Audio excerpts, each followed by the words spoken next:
Welcome to the Organizational Transformation Kung Fu Podcast with your hosts, Sandi and Jennifer Long.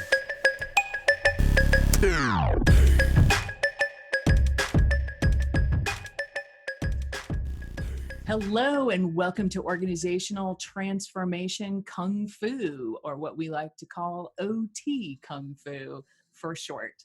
I'm Jen Long, executive coach and master trainer from Denver, Colorado, and I'm here, of course, with Sandi my co-host and executive coach from Satori Consulting in Toronto, Canada.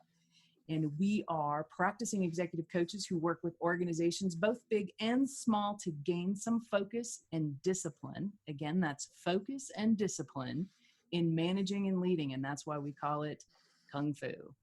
Personal management and leadership transformation happens when you have both your discipline and your focus over time. So today we are excited because we have another guest along, and I'm going to let Sandi introduce him because we are sort of excited based on what's happening today. There's a lot of opportunity here to refocus on your strategy and refocus on your culture because things are changing. Mm-hmm.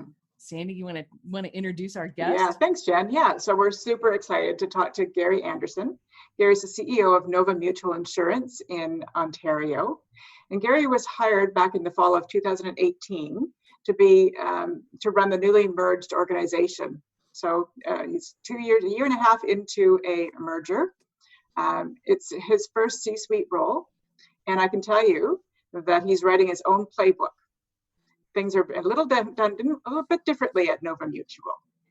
One thing that I find fascinating is that Gary believes that culture will drive his results. So although there's focus on results, culture trumps results at this point. And so today we're going to tap into some of his interesting things, the interesting things that Gary and his team are doing at Nova Mutual. So welcome, Gary. A pleasure to be here. Thanks for having me. So let's kick it off. I want to start with your title. So you're not the typical CEO, but rather you call yourself the Chief Empowerment Officer. So is that just a cute play on words, or is that something different from being a typical CEO?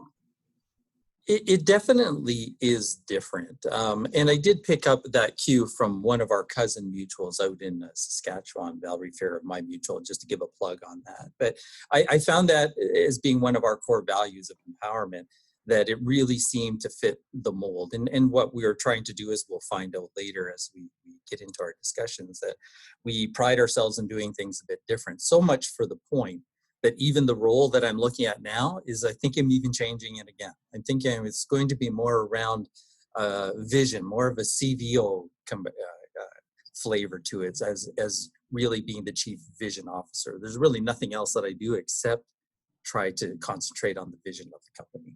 Oh, okay. So stay tuned. Vision officer. Excellent. I like it. Okay. Very good. So tell us a little bit more. I was reading through, you've got an interesting bio. I was going through your LinkedIn profile before we got on, and I noticed that you'd already changed it to Chief Vision Officer. So I'm glad you got it straight in there, because I was going to ask you about that.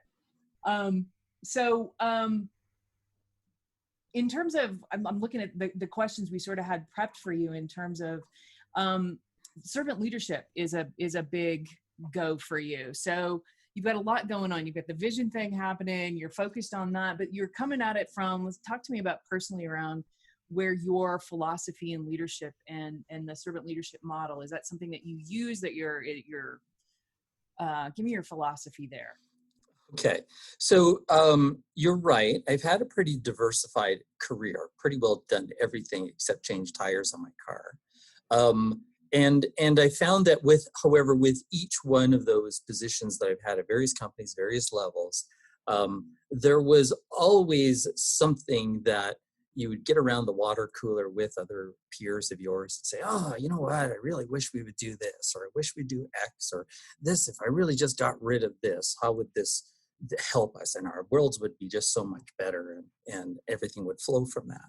So when this particular position came up, and you're right, this is my first C-suite role. I took a crack at it because I thought, hey, what have I got to lose? So I did that. And what I really, in my research in doing that, is that I looked at servant leadership, and there was various folks that wrote on that. So research became a really big part of my life, even preparing for this role. And I found that the servant leadership and folks like Simon Sinek and those that are of that same area of expertise, it really articulated what I've always felt, but I could never really put into words. So thank goodness for those guys, they were able to put it into words.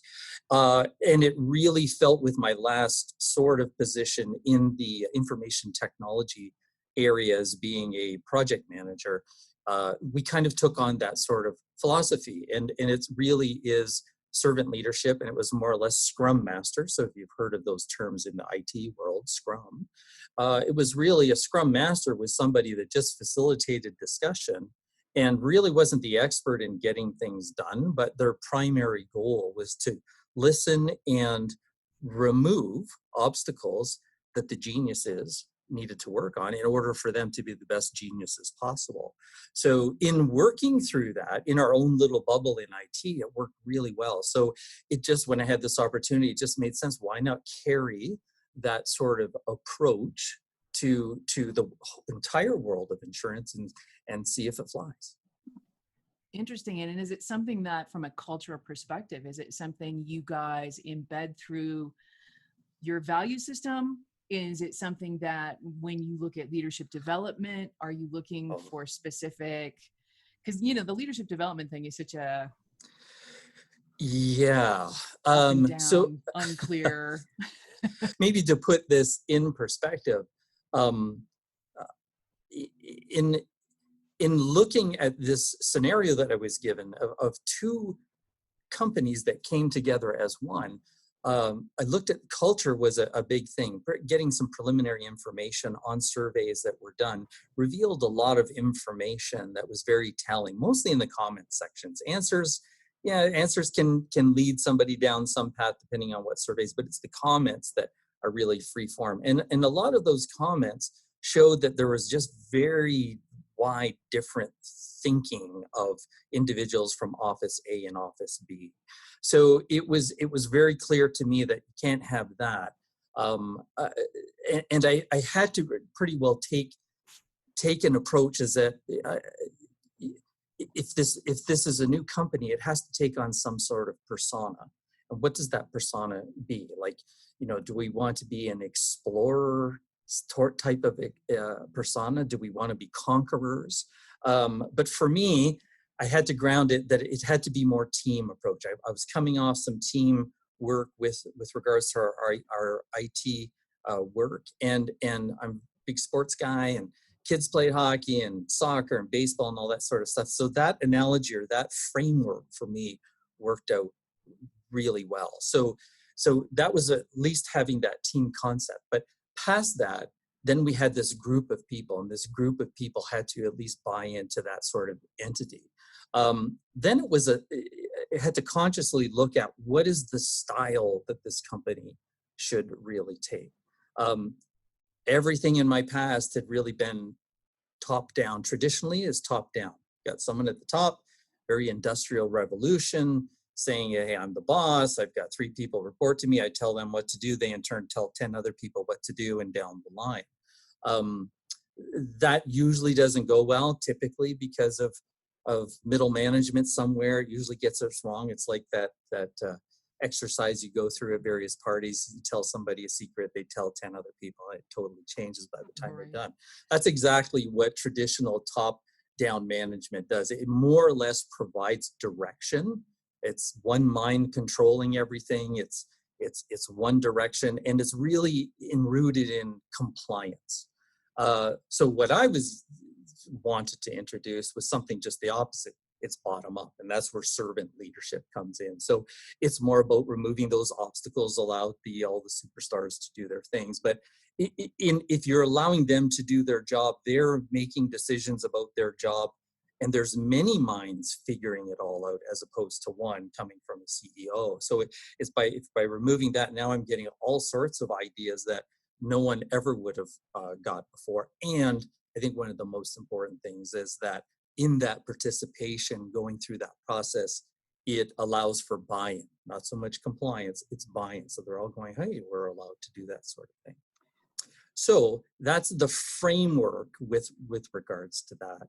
And then there was a third, before we even got into strategy, there was a third component, and it was around the traditional mission, vision, value sorts of statements that you see on everyone's website. I do believe that there are components of that that are very important, but from Nova Mutual, and we do things different because that's just kind of the way we are, is that we wanted to just slightly alter it. So we looked at creating it is that what is our purpose? Again, following a Simon Sinek as what is our why? So our purpose, why do we exist in being there? And then when we roll down to values, again, I've seen values throw out there all the time as, you know, these are catchy buzzwords and it's basically put on a plaque and it's ignored. But it's getting the folks involved in the discussion as to what are our values, and let's come up with that, as opposed again to a CEO saying, hey, we're going to believe in these 3 things, you know, like it or hit the road type Like of it or thing, not, right? get the t-shirt, get with the program.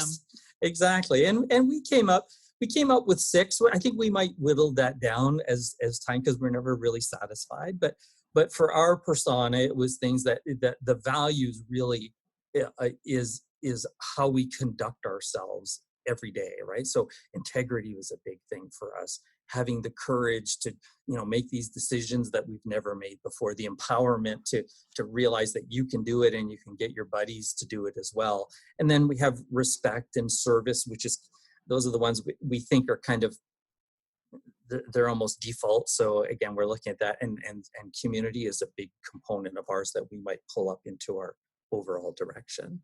So when we look at our purpose was our meaning of life, our values is how we're going to conduct ourselves. And then we wanted to really dig down and identify culture. So we called it our culture.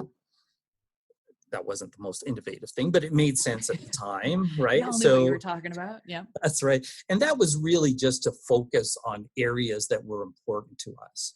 And we broke it down to 5 components, really, that, you know, we had to really believe in our purpose, and we had to believe in metrics to measure how well we're doing. We had to be open and transparent. We wanted to have a lot of autonomy and ownership of various things that we're doing in the company, and then changing the status quo constantly. I have to commend Sandy for that, because that was a big part of some initial seminars that I went to. It really drove that home. And then lastly was, instead of work-life balance, it's work-life fun integration, because I've never really found any place that balances it 100%, but it does interact. There does need to be an integration. We have to focus on it with the idea that, you know, life can be fun.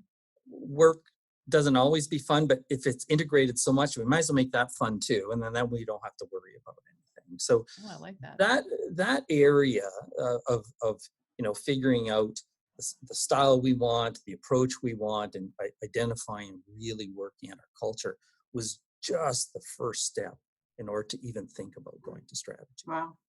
So there's a lot there. There's a lot you've done in a year and a half. So I want to unpack it a little bit. I want to go back to the servant leadership, Okay. where only because I worked with both organizations in the past, and I work with yours. So I know how the cultures were before, and neither of them had a servant leadership mentality. So were there any obstacles that you had in getting your leadership to buy in, let alone everybody else? Leadership was the key to start with, right? Because it's like, again, going back to the sports team. I'm a Boston Bruins fan, so I hope I didn't offend anybody and people don't click off on the podcast. But having that coaching staff be all on the same page, really, really important. There was one person that we inherited, wonderful person, CFO. His name's Glenn. He's awesome for an accountant. He's very kind of funny for an accountant, but he was very open-minded, very entrepreneurial, and so that was very intriguing. And then We did bring on some other folks. Sean Morton is our CIO. We had worked previously together, so I kind of knew what I was getting with the whole idea of our IT approach and servant leadership and Scrum Master. And plus, he is just a genius when it comes to security and IT. And then we started with Chris Hibbs, who was a marketing area in a traditional sense. Of which later turned into something else. So yes, it was something to introduce. It was new. What I have to say, what I was fortunate with those folks, it was open, right? And it may have just been, let's see what this guy's talking about, right? So kind of makes sense, but I don't know how it's going to work. It was one of those things. But with then getting that on board, it was then going out and finding a way to communicate with the rest of the organization. And that was a bit challenging. We had two different offices, and they were very different in the way that they just worked, and some of their distribution models were very different. So just like anything that will create a culture, that's, I'll have to go off to the side a little bit. Culture will happen regardless of what you do. Right? You can either be all in to form it or influence it or just completely invent it, or you can do nothing and it'll just create its own pockets of culture. And there was a bit of that there. So we did have to really go through and say, hey, we've got to rip this right apart and let's figure out what that culture would be. But I don't want to say pushback, but a lot of hesitancy as to what this is, because if there were models before that, some folks have been there for like 30 years, and if it was all top down, like they don't know anything else. So that's a huge change to ask somebody. Well, and a lot of times in culture, people just want to write it out, like, oh, now we're going to do this. Well, let's see how that goes. Yeah. So that's definitely not what you want, right? So it then became, so our first year was a transition year, and that was really bringing everyone together, not really transforming anything. It's really just getting everyone, I'll use the word subjected to, or at least available to what these concepts were over the course of that first year, if you remember, Sandy. That first year, and what we thought was important is to open up the communication someplace offsite. Optics was very important, so we didn't have it at one office or the other. We went to a golf course, and every other month we had a breakfast session of which we would just tell the company as to on a month-to-month basis how we're doing it. We did that bi-monthly to keep it somewhat consistent. It was light. It was breakfast. There was bacon. We called it hot breakfast. We called it bacon, right? I think the first time they had an offsite and they called it breakfast, it was muffins. And I remember it was Samantha Bantam, one of our underwriters, said, this is not breakfast. Breakfast is bacon and eggs, and it's hot and stuff. So we took that and we latched onto that, and it was kind of fun. So we made it a fun thing. We had a mascot that was a piece of bacon that was blue like Nova, and we called it Kevin Bacon. And so we used that sort of funness to then set the stage to get everybody in a room and talk and listen to what we're talking about. And then the first session, everyone I'm curious in their own. You heard. What did you hear in those sessions? Well, the first session's nothing. You just heard crickets, right? So it's like, hey, is this mic on? Is this mic on? So it was a bit tough, and you would see things where one office would sit here and one office would sit there. So then you go, okay, we've got to stop. Next one. Everyone Visualization starts to of mingle your culture. and Yeah. stuff, right? Good. So, and then but then it was a constant. Some of it was getting them involved to participate in things as to what our purpose is, our values, there's some ownership of that. And then it was important to create a safe space to do that, because part of culture is not knowing where you stand, especially if you're amalgamating two companies. Like, oh, I'm staying, am I going? What's going to change? Oh, what am I going to do? And it was basically saying, okay, calm down, everyone's fine. Let's talk it out. It's safe to do so. At the end of this, you may be a fit with Nova Mutual. We love it. you may find out you're not a fit. Maybe there's not a career opportunity here. So part of our culture was, hey, we'll support you with that. If this route that you're in, it doesn't look like it, we'll help you find another job. A lot of people are going, oh my God, what does that mean? At first it is, don't you want it? No, it's not that, but we're here to support and make it safe. And that took a long time for folks to feel comfortable with that. But what did you notice in the switch, right? How did you know you were moving, as opposed to, okay, we're going to talk about it again. We're going to talk about it again. It was really to see, in early on, it was a push, right? So it was sending out information, and then it was like, okay, now we have to just kind of ask questions. So what do you think about X, or how is this working for you? And then keep quiet, and then let it start coming this way. And when it started coming back in, you could then see from an individual perspective who's picking up what you're setting down, right? Mm-hmm. Who's smelling what you're cooking. I can't think of all the other descriptions. There's a few more I've got, but I just can't remember. And that's the gradual. But yeah, I can think of one underwriter right now that was from the real top down, like this is how it was, who just kind of finally, actually before that meeting, kind of came and says, well, I'm never really been put into this situation before we can speak freely. So you might not get that from me, right? So just letting you know, right? So that's okay, blah, blah, blah.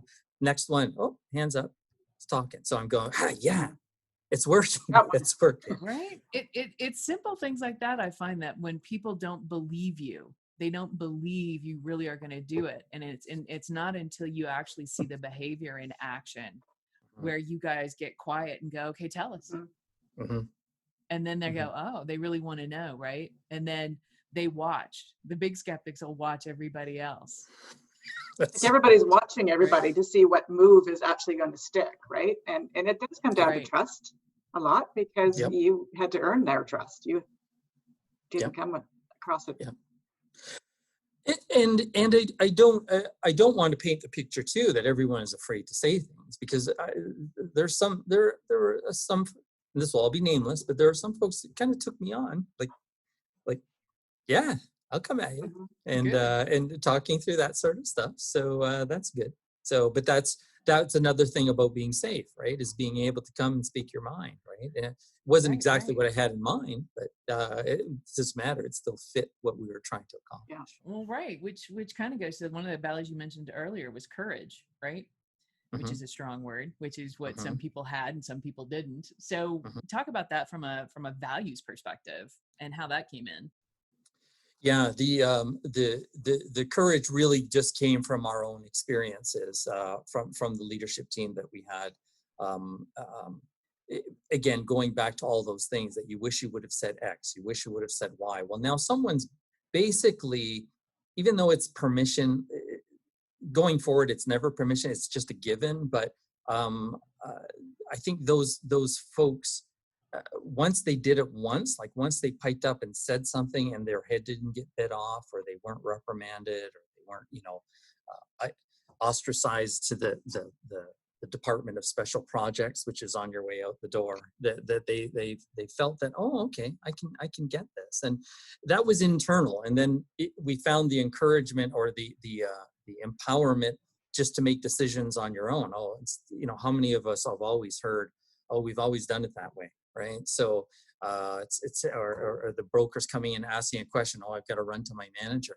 No, you're empowered. Like, what would you do? Would you make the call? Well, I would do this because X, Y, and Z. Oh, that sounds good to me. Like, what am I going to tell you anything different than that? So they try that on for size. They go, hey, that's not so bad. So I think the curious thing about that particular value is that you did your values exercise May, June, like 6 months into it, and your employees came up with that as a value. So things were resonating really early on with your people. And I think it was because of communication, and it's not.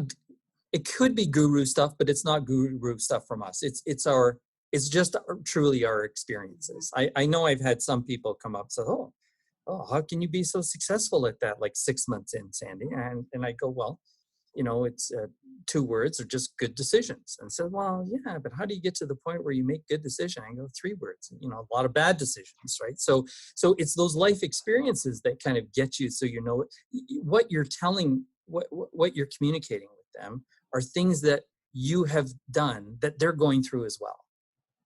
We have a big age difference, but someone would ride my button over something and it just didn't seem right. It's happening 20 years later. It constantly happens. So I'm just remembering what it was like, and I'm bringing it to the table. Yeah, and allowing that change to happen, for sure.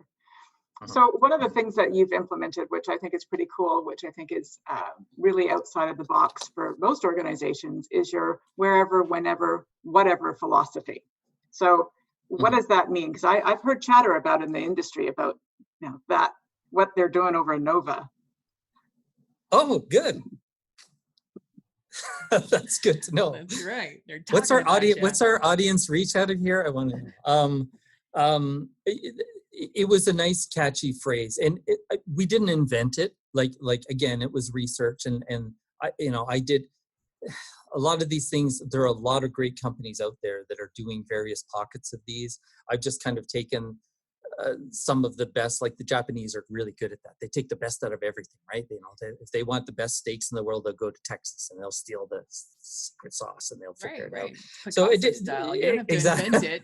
Just steal what's good. So it's just taking what kind of looks good that you can pull. So HubSpot, I think, was the one company that had that sort of mentality, and it really resonated with me. So the whenever, wherever, whatever. It was around how companies used to work and how we think they work today with the new crop of folks that are coming into the various industries, right? So it came down to whenever. It's like we really shouldn't care on when somebody does their work. 9 to 5, 8 to 4, 2 to 3. Like those are just artificial time components that are put together. And typically from the top down management, like here's the set time, it's 9 to 5, come on in. And so people get conditioned to come in to work 9 to 5. So as soon as it's 5:01, I'm gone, or I'm not picking up the phone until 9 o'clock.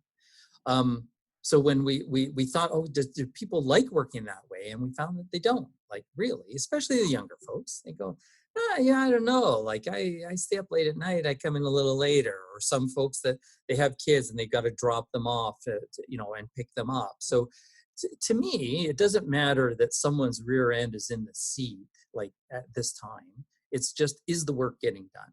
So if they can figure out a different way and be creative and be innovative to get that work done, I'm good with that. It's on their terms.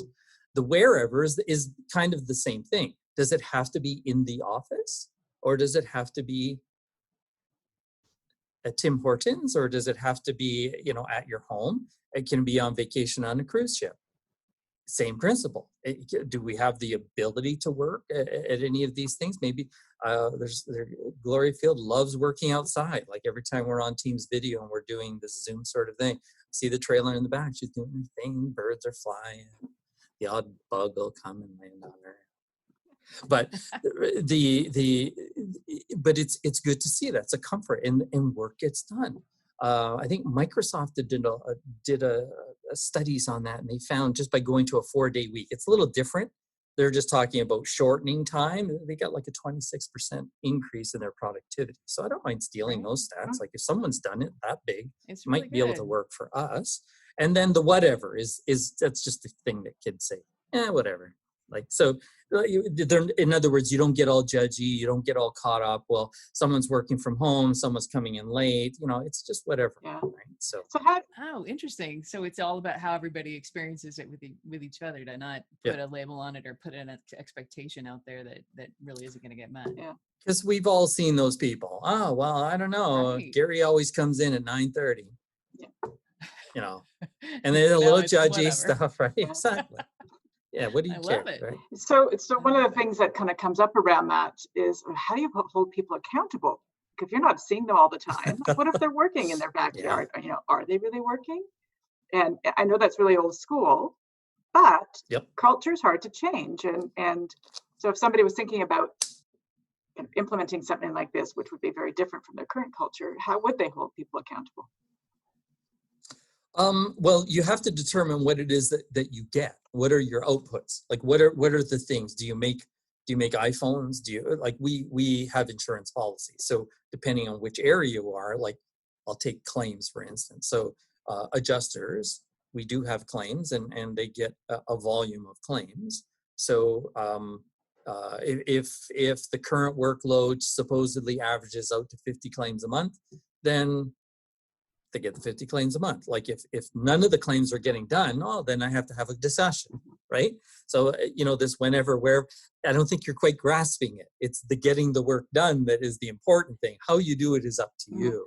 So truly, are they making the metrics based on what that expectation is? And so the communication has to be high. I mean, it's really, as you're talking through this, I can't help it from a coaching perspective. I'm always thinking, wow, you're really asking for some really high level skills, right? Self-actualization in a way that says, I know enough about how I work, what works for me, what I need to be doing. And if I don't know, I ask, right? There's a whole lot of, and team skills, right? Team skills are also a high level of skill of, this isn't about me, it's about everybody, and it's about the business. And if I'm doing the right thing for the business, then I'm doing the right thing. And to be clear on what that is and empowered to do it and make the decisions, that's some high level stuff.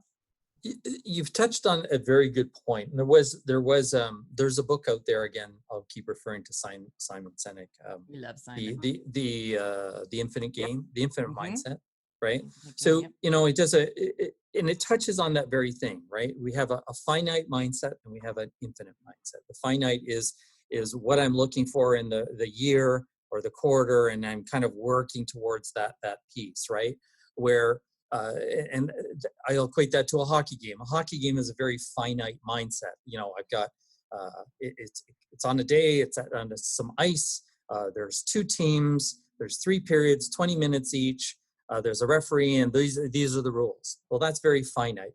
But I found in the insurance business, it's not quite like that. So I don't know who the other team, the opponents are. I don't know that there is no 3 periods. It's constantly variable. So in leading up to your point about the skill set, so I might change that a bit. The finite game looks for direction, like skills directs behavior, right? This is how you ride a bike. This is how you drive a car, right? That's a skills, and it's what the outcome is going to be. It's finite. When you talk about the focus on the infinite mindset, I'm not necessarily looking for skills. Yeah, people need to understand math and they need to understand basic things, but I'm looking for their attributes that informs their behavior. Like, how do we show up as a person in an unknown situation? Like, how do you react? It's adaptability. It's a patience. It's situational awareness. Those are the things those are the people too that have those attributes that you look for in order to work on this whenever, wherever, whatever thing, because they don't get locked into doing things a certain way. They can roll with the punches and do that. And that's what it's been found to really make high performance teams. Those teams can do that. And if I know who's showing up every day, that they have tolerance, or they can adapt, and we can get her done, and we can do it regardless of what is thrown in our way. And if I'm working with a group of people like that, I can now trust them, right? Yeah. So there's the other piece, is that, hey, I can trust everybody that they're going to behave in this way, just not based on their skills. So, and that is that finite infinite mindset is a stage that goes from the whole, what I was talking about earlier, is the culture. Then you have to go, do you want to be finite or infinite in your methods in order now to deal with strategy? Right. Once you lock all that stuff down, then you can attack the strategy part. Very good. Well, I can tell you, my computer right now is propped up by his book, The Infinite Game. Oh, at least it has a purpose. Well, I read it too, but it's my go-to. Oh, okay. Wow. For sure, for sure. So, tell us about the team structure and how the teams that you have self-managing teams. Yes. Yes. So, How does that work? That's madness. yes. It is. How can you possibly get anything done like that? No. But it's just an extension of this sort of these folks with these attributes, with a clear, our purpose, our values, our mission, our culture. Um, at the start of this year, we did have a management layer. I think we called it functional management, if I remember correctly. It seems like so long ago.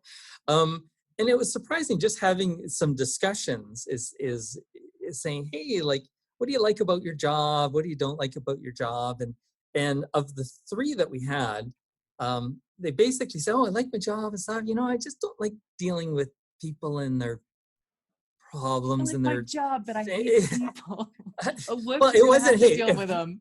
It wasn't hate, but that was the negative Yeah, part, the right? discomfort of the messiness. Yeah. And under that top down, I get it, because they're the ones that have to say, well, you can take vacation here and you can take it here, and oh no, I've got double, and now I've got to deal with it, and it becomes a whole thing. And in that style, and I'm not saying that style doesn't work. It does work in the military. It has to work in the military. Where Jen works. But that's Right. right. Oh, we like that command and control. We like that command and control. Yeah. So in that, when we had that discussion, it was like, well, what if you do X? What if you take that away, and what if you do that? And a little reluctance, and some of it is, in that mindset, there's a sense of career development, and when you get to be a manager, I'm that step closer to the ladder. Right. We just Clear don't have a path. ladder. We don't have a ladder here. There's no clear path. So just to let everybody know who wants to come to know me, so there ain't no clear path, but we're working on it. So but when they kind of got down with that, and we put them out to a team, then we said, hey, okay, everybody. So we talked about, we had ended up in operations specifically, we had 3 areas, so they were teams. Now they basically said, okay, guys, everything we talked about last year, here it is. So try to get together every day, talk about stuff, and take 10 minutes and talk about it. Let everyone know what everyone is doing. If they have any problems, figure it out. And I was like, oh my God, what are you talking about? Right? What am I going to do? Right? This reminds me of the story about holacracy, and I don't know if you're familiar with that whole concept that they put in at Zappos, and like the whole self-managing. It demands high accountability, high transparency, high trust, high communication. Right? Those are all things that have to be in play if those self-managing teams are going to be good, high functioning. And there was so many people that washed out because they just couldn't handle not being told what to do. Yep. Yeah. So I And don't you've know. had some Did you lose change, people? right, Gary? 100%. So first year transition, we made a conscious effort, really, to be fair, to give everyone an opportunity, is that take this full year and dig in and see if it's yours. And then when 2020 came along, then we started going, okay, we have to transform. So we saw some were not going to make it. And we had some retirements, which was good too. We taught people it's okay to retire. Like, that's what it's not a package, it's a retirement. That's what retirement is. So it worked out well, but then we had some folks that it didn't. And it was,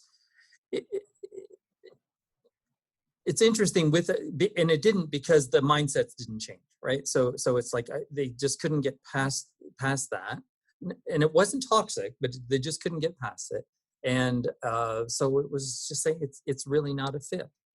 None of it was with cause; it was always just fit and severance. So we were very, very conscious about doing it the right way, holding to our values of being fair, and we'll help you find something else, right? So, but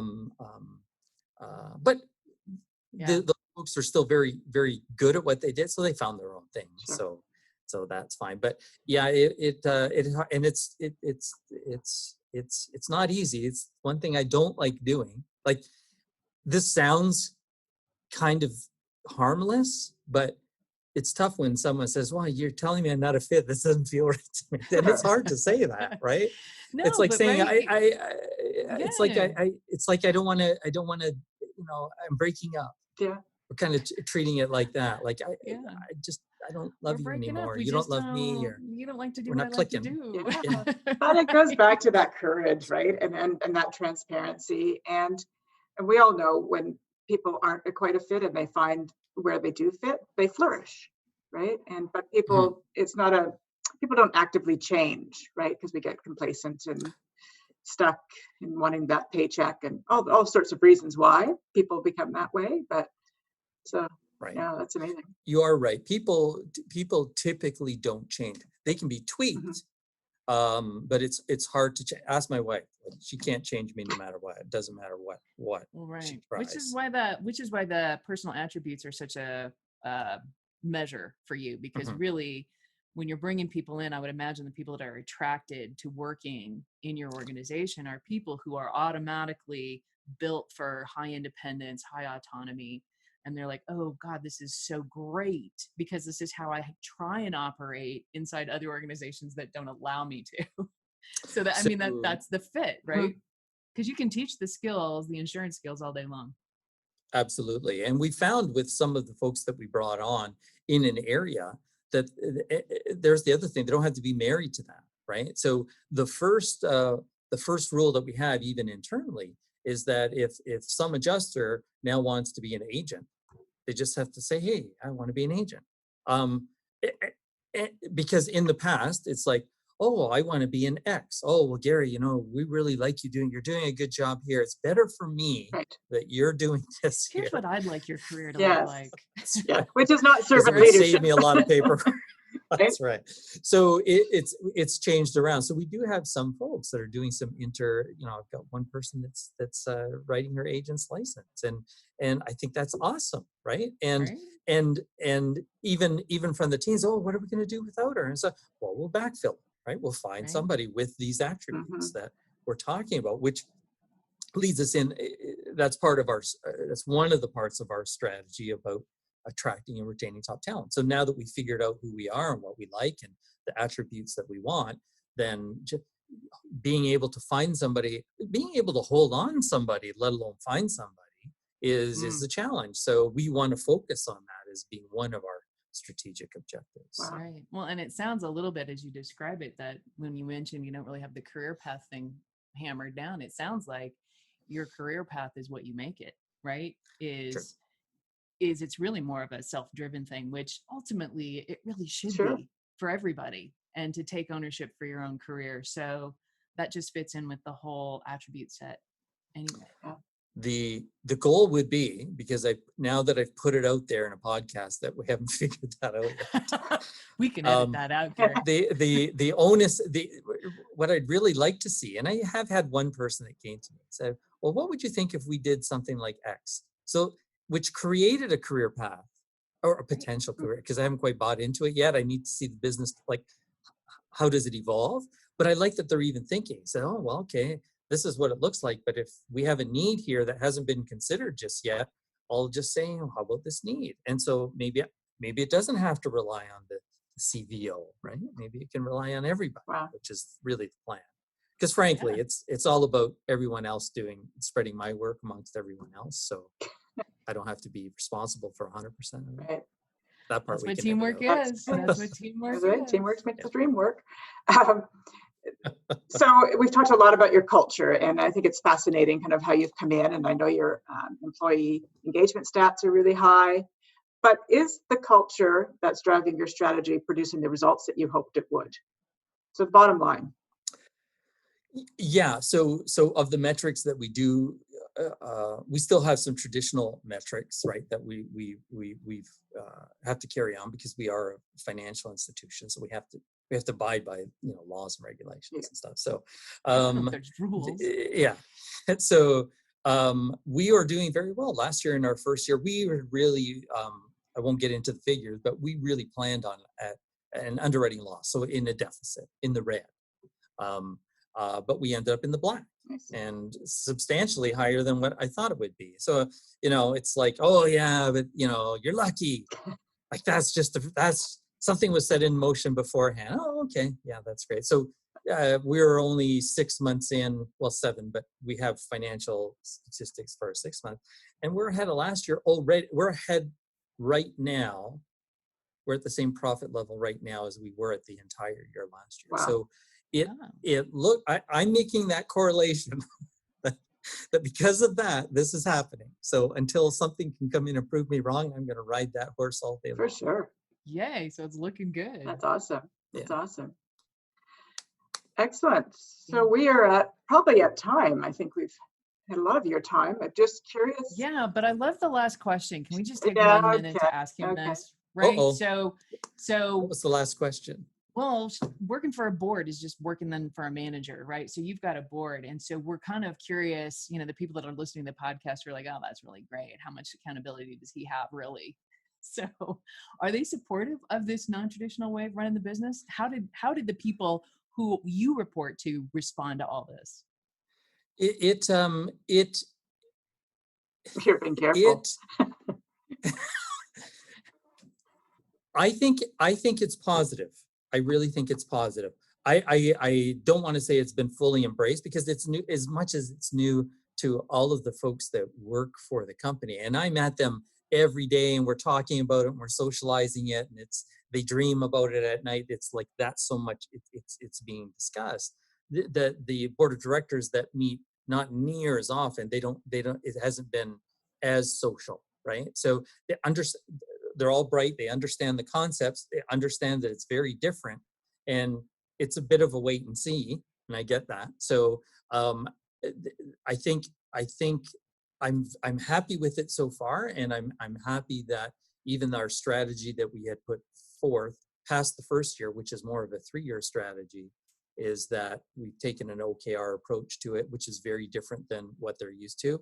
And again, it's a little, I don't want to say reluctant. It's just, just sticking the toe in and seeing whether it'll be. Optimism. But certainly no roadblocks. No, that it's not like, no, we'll never do that. You'll never do that. Scrap that. We've always done it a different way. You haven't heard any of that? I'm sorry, Sandy? We've always done it a different way. You didn't hear any of that? That's natural though, right? Because everyone's going on based on their experience. That and it was interesting, even as the two boards even came together, because they had to go through their transition, and old habits die hard, right? At such and such we did it this way and such, and I remember sitting in one meeting saying, we've mentioned that like 34 times. So we've got to start talking about that it's Nova Mutual going forward. And people get it, right? As long as you can just be humble in what you're putting forward and let the results speak for themselves. That's the true test. Like, hey, if this goes down the toilet, like, yeah, I'm going to answer. That's what CBOs do.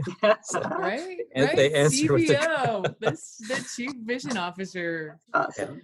So tremendous. Well done. And I always like to say, and that's the beauty of coming into this as, the new guy, right? There's the power of that rookie card to try stuff that they've never expected. So I always encourage that when people come into a position at a new level, you've got a rookie card to play. Choose wisely. Yes. It's true. Like it's certainly, in order to advance in anything, even being an older rookie, it's through that experimentation. Really, in today's reality, you have to be agile. So even our strategic play is a strategic. It's not a traditional strategic plan. Like a strategic plan doesn't even make sense by its. You can't. Planning strategy is a bit of a misnomer. You can only follow a strategic path or a direction, right? You can't, again, you have to be more infinite minded. So I have to identify certain things that I want to achieve and make them very aspirational and just go in that direction without mapping out every single thing that's going to make me get there. I have to just believe doing all these things that we'll eventually get there under our own power. And I think that's how we're going to see whether all of this culture and all of this mindset is going to really drive our strategy, and I think it will. Yeah, That's fantastic. I love how you've made this infinite mindset sort of come to life, and what does that really look like? That's been really great. Thank you, Gary. Yeah, thank you so much for spending your time with us today. It's just it's a new way, really, and and I love it, and I kind of drink your Kool-Aid a little bit and share it with others, and I think you're doing amazing things at Nova Mutual, and I look forward to seeing how things unfold for the next couple of years as you vision in your chief vision office in the corner there. What else is possible? Right, exciting times and exciting people. Go, Gary. Oh, there's lots of stuff. We have no shortage of different things that we want to try, but we can't make everyone's head start spinning if we were to really lay it all out on the table. So we'll kind of keep something in our back pocket and just gradually, introduce it when and there's a teaser for all your employees. Yeah, that's right. That's right. That's awesome. Well, thank you again so much for your time, Gary. Always a pleasure. And Jen, always a pleasure. Thank you guys. Hanging with you. Thank you guys very much. You guys are awesome. I appreciate this. Okay. Thanks. All right, you guys. Bye. Bye.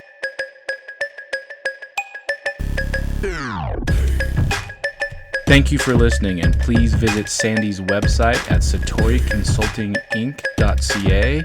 That's SATORI consultinginc.ca, and Jen's website at managementpossible.com. Thanks again.